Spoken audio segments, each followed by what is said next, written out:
Hi మామ్స్, welcome back to my channel. నా పేరు ప్రసాద్. మామ, ఈసారి సంక్రాంతికి 5 సినిమాలు అయితే రిలీజ్ అవడానికి రెడీ అయ్యాయి మామ. ఆ 5 సినిమాలు ఏంటనేది మనం ఈ వీడియోలో చూద్దాం. ఈ లిస్ట్ లో ఫస్ట్ చూసుకున్నట్టయితే మన చరణ్ అన్న అండ్ శంకర్ గారి కాంబినేషన్ లో రాబోతున్న గేమ్ చేంజర్ మూవీ.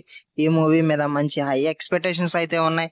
ఈ మూవీ జనవరి 10వ తారీఖున అయితే రాబోతుంది. అండ్ ఈ మూవీకి పోటీగా అయితే తమిళ్ నుంచి అజిత్ గారు నటించిన గుడ్ బ్యాడ్ అగ్లీ అనే మూవీ అయితే రాబోతుంది. అది కూడా జనవరి 10వ తారీఖున.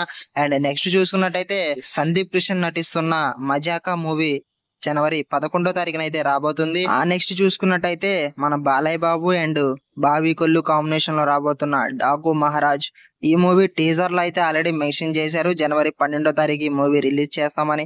ఆ నెక్స్ట్ చూసుకున్నట్టయితే మన victory Venkatesh and Anil Ravipudi combination లో రాబోతున్న మూవీ, అది కూడా జనవరి 14వ తారీఖు అయితే రిలీజ్ కాబోతుంది. అండ్ ఈ మూవీ నేమ్ వచ్చేపాటికి, ఎలాగో ఈ మూవీ సంక్రాంతికి రిలీజ్ చేస్తున్నారు కాబట్టి మూవీ నేమ్ కూడా అదే పెట్టారు, సంక్రాంతికి వస్తున్నాం అని. ఆల్రెడీ వీరిద్దరు కాంబినేషన్ లో F2 అండ్ F3 అయితే వచ్చాయి.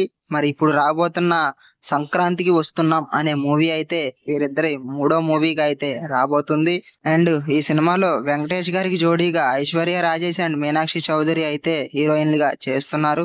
మరి ఈ సినిమా వాటంత ఆడిద్దో లేదా అనేది మనం వెయిట్ చేసి చూడాలి. అండ్ ఇంకో విషయం ఏంటంటే, ఎప్పుడూ కూడా బాలకృష్ణ గారి సినిమా అండ్ చిరంజీవి గారి సినిమా పోటాపోటీలుగా అయితే వస్తాయి. ఈసారి బాలకృష్ణ గారికి పోటీగా విశ్వంబర మూవీ అయితే తప్పుకుంది. ఇప్పుడు కొడుకునైతే బాలకృష్ణ గారి పోటీగా చిరంజీవి గారు అయితే దింపారు. అదే మన game changer movie and Daaku Maharaja movie. ఈ రెండు మూవీల్లో ఏ మూవీ గెలుస్తుంది అనేది మీరైతే కామెంట్ చేయండి. ఇప్పుడు ఈ వీడియో నచ్చితే ఖచ్చితంగా లైక్ చేయండి అండ్ సబ్స్క్రైబ్ చేసుకోండి. బెల్ నోటిఫికేషన్ అయితే ఆన్లో పెట్టుకోండి మామ. Thank you for watching. Next వీడియోలో కలుద్దాం. Bye bye.